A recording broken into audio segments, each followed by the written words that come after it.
Best Irish music on irishradio.org with Jerry Byrne.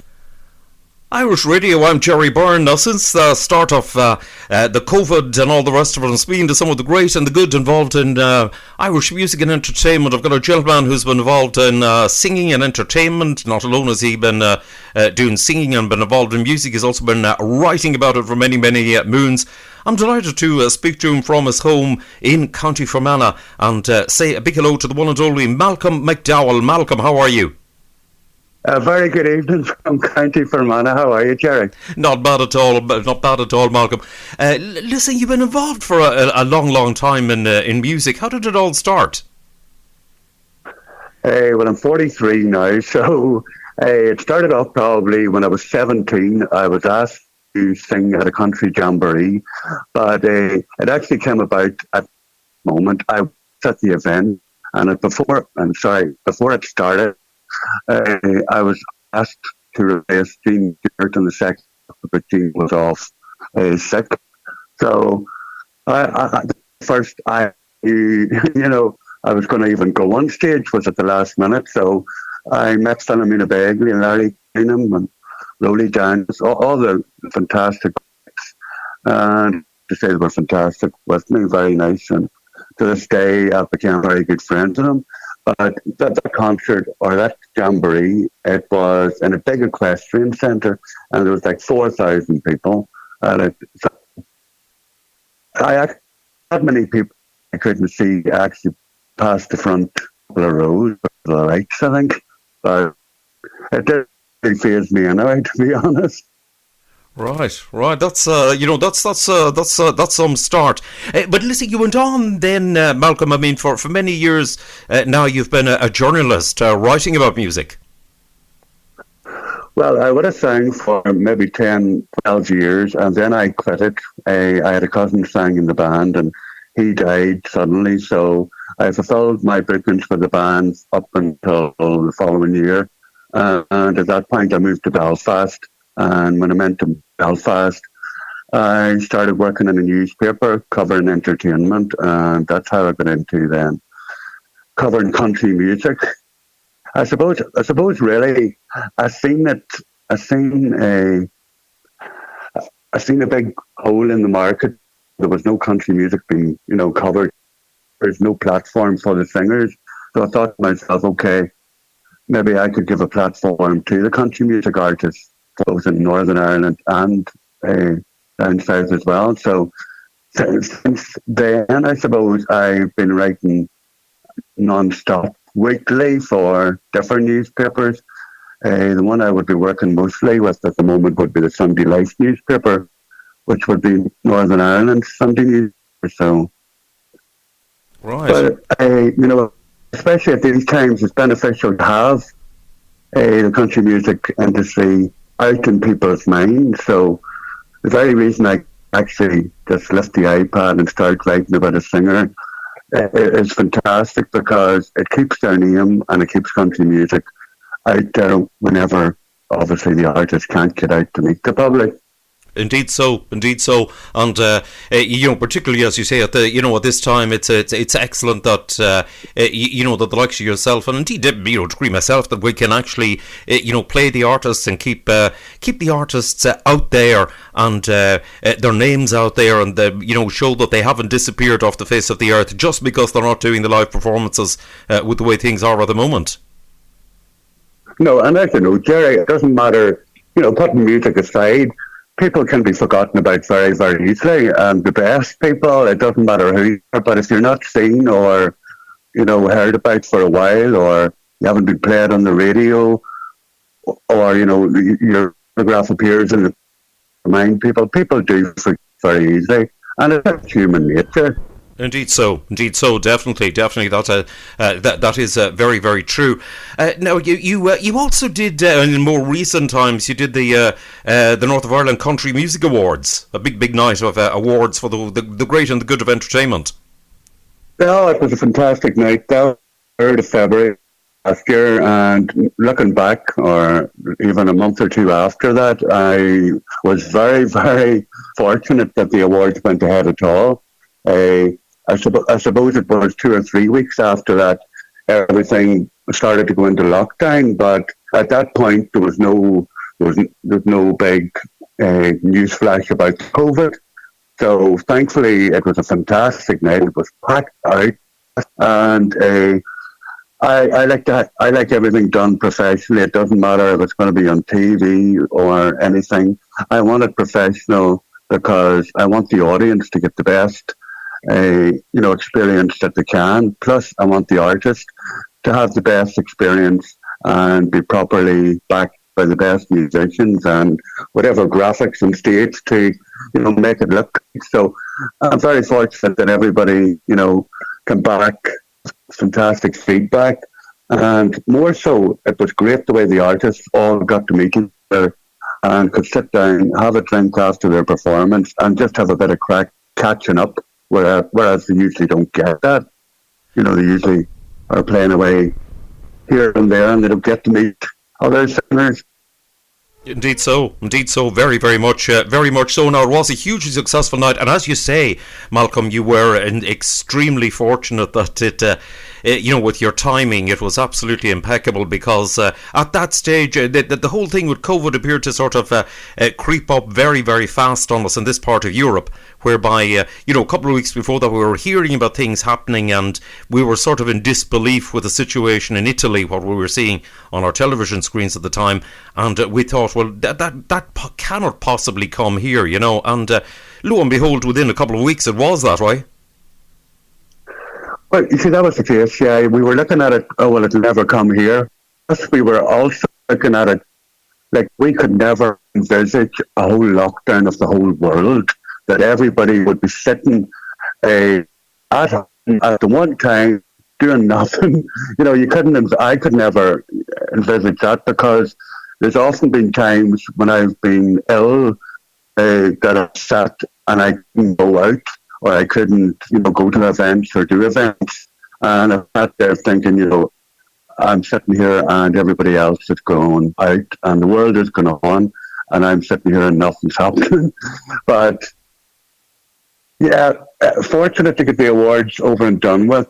It was one way to look at it because I'd taken mouth cancer September before that. She had 15 hours of surgery in November. She was starting treatment then the week after the awards, and that was the reason, as I'd said to you off air, why I moved back to County Fermanagh, was to be closer to my parents, to be able to support them and bring them treatment. So. Well done on that. That's absolutely fantastic. I'll have to say. But you also had your own health scare along the winding path as well, Malcolm. Well, I'm usually the kind of person I go out and I smile and no one would ever know anything would be wrong. But on the other side of that, I believe that people should be more honest and talk about issues because, if they're more open and they talk about it, it raises awareness. Like I had a brain tumour and when I had the brain tumour removed, it didn't look good, beforehand, my success rate, but I was determined in my mind. I was very positive and I didn't tell anyone. I didn't tell my parents. I had been filming a TV show and I asked the camera guy after one of the days filming my show that would he stay behind. I wanted to talk to him. So I just had the and I asked him to record something. So I recorded just basically if something went wrong with the surgery or if I didn't come out of it, that I had something recorded and, I had it there to give to my parents or whoever needed to hear it. So, but my way, I suppose that the way that I didn't tell parents or didn't tell family and friends for support, my way of looking at it was, if I tell my parents or family, they're going to worry. And if they worry, then I'm going to worry about them. So, and I can't be in a state of worry. I need to be positive about the surgery. Right, okay. Listen, thankfully, thankfully you've put it all behind you. You've come through it, and you come out the other end, and things are going well. Well, going as well as it can be. Like I've had further surgery, but for bowel tumor as well. But unfortunately, I took COVID-19 last April. But that's another story. Oh dear! And actually, I remember exactly what happened. I was in the shop, and a lady turned around and she coughed. Like she didn't intentionally cough in my face. I think it was more spontaneous, and she turned around, and I just happened to be there. But 5 days later, I was incredibly ill, and even to this day, I've got scans on my lungs, and they're inflamed for a couple of weeks. The next thing they're okay, next they're back again inflamed, and so it's diagnosed as long COVID, but. At that point, you see, there was no masks. People were saying, or the government was advising not to wear masks because there was a shortage and whatever. So, but it just goes to show you don't imagine then something like that's going to hit you so hard. Indeed so. It just shows you that the one thing about it is you are one of many people who do have long COVID, and there's many people actually with long COVID actually in a worse position than your good self. I'm not minimising anything, but unfortunately it's part of the way things are. Yeah, and we could talk about health all night. Indeed, we could, Malcolm, at this stage. But listen, you're in the situation that you're in. You're still doing your newspaper articles and all the rest of it. Needless to say, you're not out singing and performing the same as the rest of the singers in the music world at the moment. No, the thing about it is, sitting in the house, your brain needs to be occupied as much as possible. So. I would write an article, and I would be writing articles about artists. Basically, there's young artists coming along, and they contact me, and probably yourself, and they want to be played, and rightly so. They should be played on their merit. But at the moment, I'm trying to focus, in the papers on, artists like Nathan and Derek and Cleona, the younger artists, or the more established, bigger artists, because whenever the industry does open up again, it's those names we have to keep out there at this moment, because that's the names people know. And if we're putting out names of new singers now, the singers aren't getting the benefit of the publicity because they're not out singing.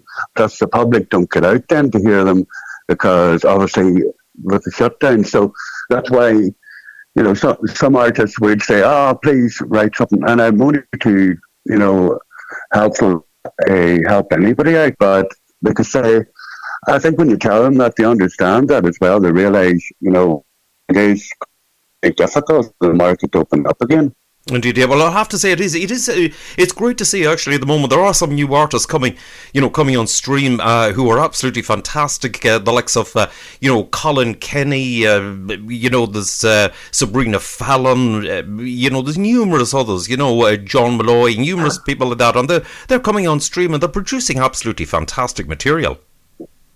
Well, them names, that they've been in the industry a while, they're quite well established by this stage, and that's the artists that we need to really support, like I say. And, even when I'm doing other radio shows or whatever, I would always say, please, go onto their websites, buy their new CD, because, okay, the CD might only be 10, 15 euros or 20 euros, but, I mean, at this time when people aren't earning any money, that there can buy quite a bit of stuff, especially if everybody's going to buy a CD or a DVD. It all adds up very quickly.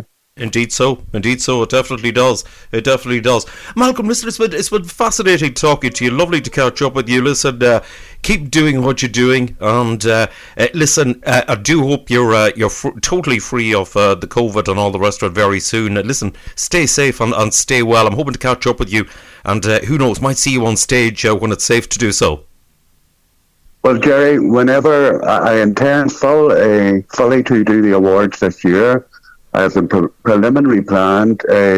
Obviously, it'll be down to the COVID rules by that stage later in the year, but you'll be very welcome to come across and maybe even present the award if you would like to. Appreciate that, Malcolm. Appreciate it. Listen, lovely to catch up with you. And listen, it's been a pleasure to speak to you, Malcolm. And to you too, Jerry. Thanks very much for thinking of me. I appreciate it. And thank you to your listeners.